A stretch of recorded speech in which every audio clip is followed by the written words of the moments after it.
Yo, yo, yo, what's up, party people? Oh, you can take a sip of that. It's okay. People can watch you sip water or coffee or whatever you're drinking this morning. And if you're obviously listening as you drive in the car, you didn't even see what Emma did there. But hey, good morning, everybody. Welcome to another podcast here on Thrive and Dive, Thriving in Life as we dive into deeper conversations. The purpose of this show is to help you thrive in life. And we are jumping into another episode about deeper relationships. We're going to have a discussion concerning session 3 that I shared with the Warner University students. I did a 4-week series, and we played the videos of me preaching to the students at Warner University. So this is a companion episode where we're going to unpack the points I made on our 3rd lesson of this deep relationship series. So if you haven't checked out that episode yet where I preached this sermon, be sure to do so, as we'll give you some more context to what we're discussing today. But without further ado, assuming you have watched it, let's jump right in. Emma, you ready to talk about this? Lesson 3? I'm ready. Right on. So lesson 3 that I shared with the students at Warner University is that in relationships, we should pursue clarity over intimacy. I shared several points with this, and a lot of them came from a book, from Ben Stewart, called Single, Dating, Engaged, and Married. If you have not purchased a copy of this book or read this book before, we highly recommend it. We read it before we got engaged, and it was super insightful. So a lot of thoughts are coming from this book. So I just want to give credit where credit is due. Before we jump into the specifics of Ben Stewart's book, can you summarize for the audience, Emma, what I meant when I said pursue clarity over intimacy? Yeah, so you were mostly talking about how we need to make sure we're pursuing the right person for the right reason. So are we aligned in theology and character? Is this someone you want to spend the rest of your life with, instead of just like jumping into those more intimate moments that should really be saved until marriage? Because when you start to do that, it does blind your perspective of that person, and you can start to become so infatuated with them and that you're staying with them for the wrong reasons and not for why you should actually be with them. Amen. I heard Pastor J.D. Greer, a pastor we've listened to quite a bit, say that intimacy blinds clarity. As soon as you become intimate with your significant other, your ability to objectively evaluate if the relationship is God glorifying diminishes significantly.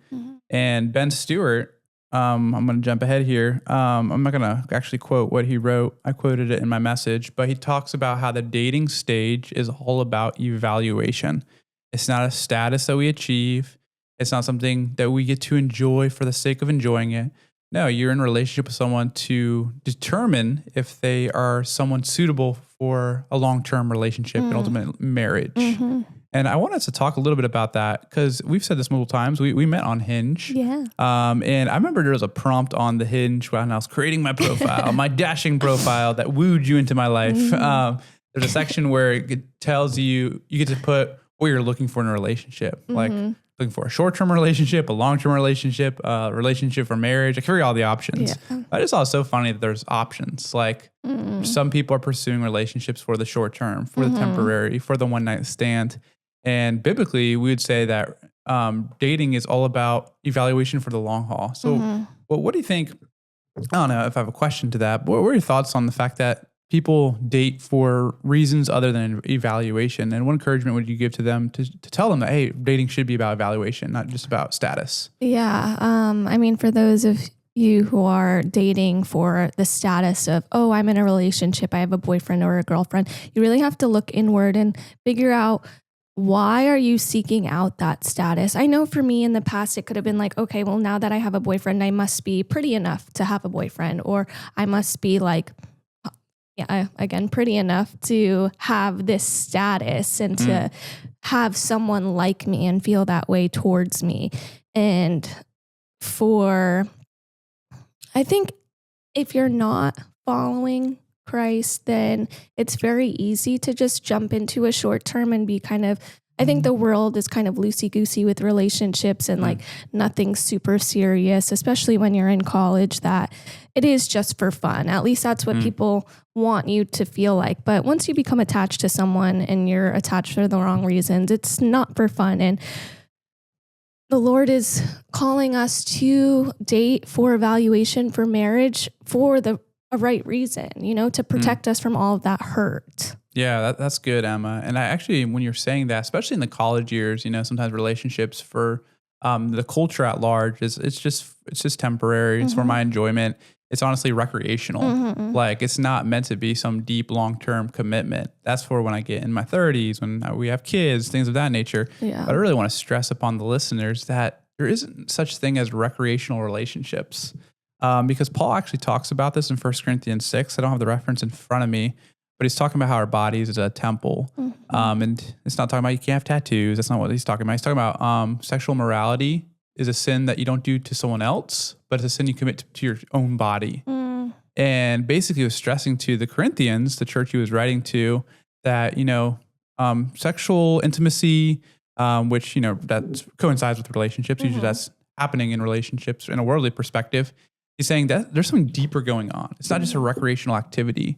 Like I remember one pastor talking about how the Corinthians, at least the unbelievers, saw sexual misconduct as just another activity to do in their week, right? Like on Monday I play soccer with the boys. On Tuesdays I go to the temple prostitute and have my sex, and then on Wednesdays I play poker, whatever it may be. It's just one of many recreational activities.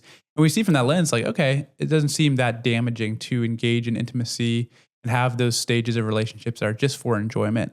But when you realize, as Paul's saying, is that there's so much more going on in intimacy than just recreation. Yeah. Like there's something deeper, and God designed it that way, right? He designed intimacy to be a deep thing, not just a physical act, but a spiritual and psychological act. I talked with the students that like when you engage in sex, you are releasing oxytocin in your brain, which is a chemical that's like a binding chemical. You become attached to that person psychologically, and I'd say spiritually too. So it just becomes harder to break away from that relationship. And then when you do break away with it, it just becomes a lot more painful. So again, if you're viewing relationships just as a piece of enjoyment and recreation, it is taking a toll on your psyche. Yeah. Whether you evaluate that or not. Right. I think to add to that too, I think that once you are intimate with someone, it makes it way harder to leave because you kind of gain this perspective of, oh, I just gave like my all to this person. Sure. Like, I don't want to walk away from that. And like, now I've already done these things with this person. Like, who else is going to want me after doing those things? Sure, absolutely. And that's damaging. And obviously the Lord can heal you from brokenness and any type of past you had. I just really want to stress to listeners, and we need to break this assumption that dating is casual. Yeah. Like it's just casual dating. I don't think there's such thing. It's sacred. It's when you get intimate with someone, you're stepping from recreation to sacred. And it's hard to come back from that, but it can be done, obviously. Yes. So with that being said, we're dating for evaluation. And what I was saying in this point, we date for clarity, not intimacy. So the more intimate you are with someone, the easier it is to blind your clarity to determine if this is an objective person. I think I shared in my message that I was in a previous relationship where I knew there was some gray area conviction issues that needed to be addressed, but I did not seek clarity over intimacy. Instead, I prolonged the discussion with said partner. And that was not, I think God would have preferred us to figure out the clarity piece before engaging in more emotional, physical intimacy. And for you out there, don't prolong a bad relationship because your clarity is broken, because you just want a relationship. You just want to be in a relationship. And I get that. And that was part of the reason why I stayed in a relationship longer than I had to, or should have, because, I like having the status of not single. Like the single status sucks, right? Yeah. So, but if you see dating as evaluation, that shouldn't be a thing. Right. Yeah. So with that being said, Ben Stewart in his book talks about there's two things we need to look for in a partner. As we pursue clarity over intimacy, we should be looking for a partner with character and chemistry. Do you want to unpack the character and how it's applied to your life? And then we'll jump into chemistry. Oh, yeah. I think this was a big one for me when we first started dating, because again, I was like a newer Christian. So I didn't have a lot of context to go off of, just like from a biblical perspective. But I knew that now dating as a Christian, I wanted to find someone that would be equally yoked and going the same pace as I was and, had similar convictions. And I think from the outside, when we first started dating, I remember the first few dates, I'm like, are you sure we're like really equally yoked? Like, or like really running at the same pace? Because I think I just didn't really know what that meant. Sure. Yeah. That's the majority of like the character thing, is to make sure that you are equally yoked with that person. You do have the same convictions. You're running at the same pace. You have the same, and you unpacked what being equally yoked means with the whole ox going the same. They have to be the same strength. The agricultural illustration that Paul uses. Yeah. Yeah. So when it comes to character, we need to find someone with the same allegiance and find someone who's running at the same pace. And what that means too is just because they say they're Christian doesn't mean they have the same level of allegiance and running at the same pace as you, right? Because there's so many people that call themselves Christian, but they're more cultural Christians, meaning it's just kind of it's just how they identify, but it's not how they actually live. So that's why, and we'll get to this more when we talk about chemistry, beyond someone just being a Christian, you got to see if you guys are at the same pace, not the same tenure, meaning you got to date someone who's been a Christian as long as you have. No, I would say it's not necessarily how long you've been a child of God, but just how much you're pursuing God in the current point of view, in real life, IRL, whatever, how you're pursuing God in real life. Yeah. So, and the passage you were referring to was 2 Corinthians 6:14-16, where Paul says, do not be unequally yoked with unbelievers. And this is big, and we'll get to this more in a second, but I think a big thing Christians need to make sure they're not doing is settling for somebody, because again, we just desperately sometimes want to be in a relationship and it feels like there's just nobody out there. So let me just compromise some of my beliefs so that I can be compatible with this individual that's in front of me. And I think that's one of the worst decisions we can ever make. So, so that's what character is all about. Super important. And then Ben Stewart talks about how we need to find chemistry with someone. So we're going off the assumption that we found somebody that's a Christian, that has the same allegiance and is running at the same pace. Talk to us about what does chemistry look like? Because that's not everything, right? Obviously, character is super important, but you can find someone who's spiritually mature, running at the same pace, but you just don't click. Yeah, it's just not. You guys just aren't a match. So let's talk about that a little bit. What does chemistry look like? I think you had said that chemistry is all about compatibility, and that there were 4 different types of compatibility. So there were theological compatibility, social compatibility, vocational compatibility, and physical compatibility. So all 4 of those. All 4 of those are important. I'm not going to go ahead and define all 4 of them. If you listened to the previous message, be sure to check that out if you haven't listened to it already. But let's talk about how we were in alignment on these 4 types of compatibility. And this comes from Ben Stewart. What are some, you don't have to go through theological, social, vocational, physical, but pick one of them and talk about how we are compatible in that and how we determine that. Okay. I mean, I think all 4 of them are important, but for social especially, you had talked about, like, do you actually have fun with the other person? And I feel like we have so much fun together. Like, the highlights of my day are coming home to you and just getting to spend time with you, or when we're both off from work and getting to spend time doing the things we both love together. And not to say our hobbies are all the same, but I find joy in doing things that you love doing, and same for you. You like to do the things just because I love them, and I'm doing them just because you love them. And I think that's super important, because we are going to spend the rest of our life together, and we need to have fun together and laugh with each other and make sure that each day is a good day. And with that, going back to the intimacy blinds clarity, I think what happens a lot, and I'm speaking from personal experience as well, so I'm throwing myself under the bus. When you're intimate with somebody, you don't explore if they're compatible socially, because we don't need to have fun doing activities, because we're just hanging out, cuddling, watching a movie. It's like we can't cuddle and watch a movie all the rest of your life. You need to find something they can actually do things with. Right. So for us, I know it's been such a treat.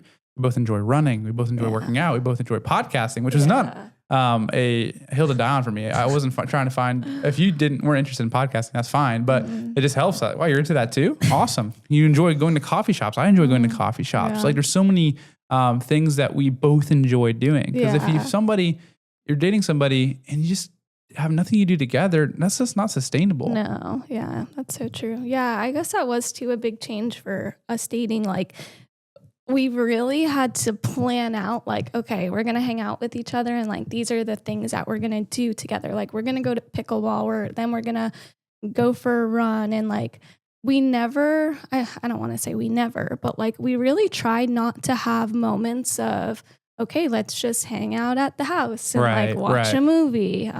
Cause that's where I think things can get, like put yourself in positions to compromise. Yeah. So I think the dating part was like really finding the activities we love doing together. Yeah. Which not only is a great way to avoid, sexual morality, but it's also building rhythms and activities for us to do for, the rest of our marriage, right? Because intimacy, even in our marriage, though we're allowed to now, it's only a small percentage of our day. That's true. We got to have other things to do as well. So I know it could be naive for especially high school boys, but we're gonna have love and have sex all the time, and that's all a relationship's that's all we need for the relationship to work. And like, no, we need compatibility in other different areas as well.